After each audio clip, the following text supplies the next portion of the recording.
So, guys, I want to talk about an issue with AEW, and I think this is actually a good talking point. Is AEW doing a little too much sexual comedy in the women's division?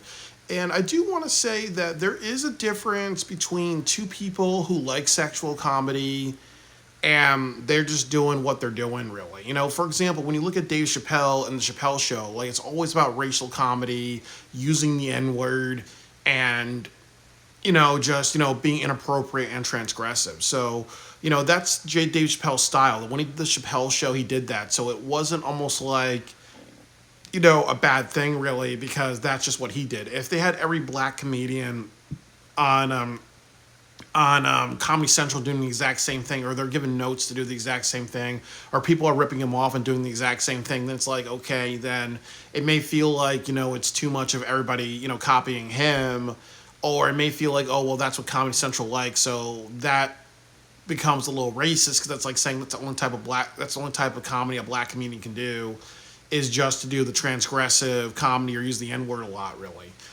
And I think when it comes to AEW, it's kind of been a consistent pattern because you look at this show, you had Tony Storm and Mercedes Moné, like they're fighting over a steak. It looks like they got close to each other's faces about to kiss. You had something where I believe like Sky Blue or Anna Jay, whoever, like the two women in the match, in the tag team matches, one, I think Ty J or something like that. One of them was about to lick another girl's like cheek or something like that. And even with Harley Cameron, I think it was like 2 weeks ago, she was like in somebody's like crotch or somebody's butt or something like that. But it seems like with AEW, they're kind of doing a lot of sexual comedy, and that's also a little concerning because, again, there's many wrestlers in professional wrestling that are bisexual, and if I'm correct, I believe Tony Storm is bisexual.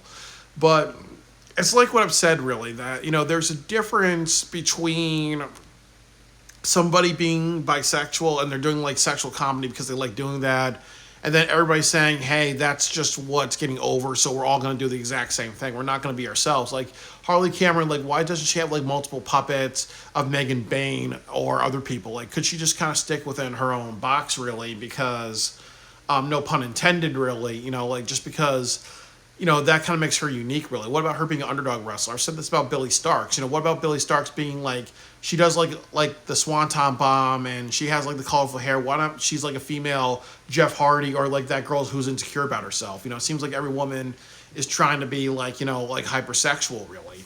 And I also would say, you look at, Thunder Rosa, like somebody who's not even announced for the Mexico arena show. Wouldn't she want to do that? Or would she want to go have a match and then she's talked to her home crowd saying like, hey, you know what? I'm going to have a show at All In, really. Like, I've been losing a lot. I've lost some steam. I just need that one match to show that I actually have something. What if you do her and Marie Shafir?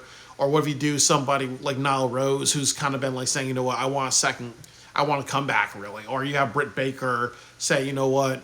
I run this company and whatever, really. Like there's so many things that they can do outside just the sexual comedy, really. And I even say, like, you even look at Queen Aminata. She talked about being like the first African-born AEW champion, and now she's doing something where she's grabbing somebody's head and just like slamming it into her butt, really. So, like, I think like really almost like the over reliance on sexual comedy, I think in a way is a little overdone in the women's division.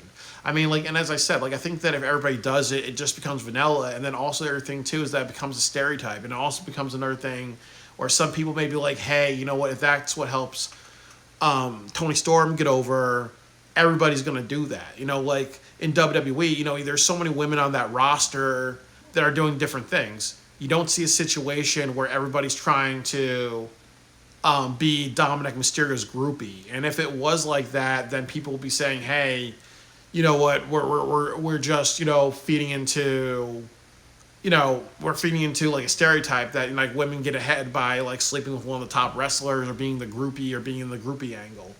So I think it's worth talking about. And I understand, like, there's something called, there is feminism. Feminism means that men and women's issues are equal, really. But I do think that it's like what I said, that if you have a wrestling show, and a lot of like male wrestlers are, and any wrestling show are, like using profanity, they're being violent, they have bravado, and sometimes they're emotional men, really. So if you have a bunch of female wrestlers and this is what they want to do, no problem with that. But it's okay to criticize and be like, hey, you know what, this is feeling a little too monotonous.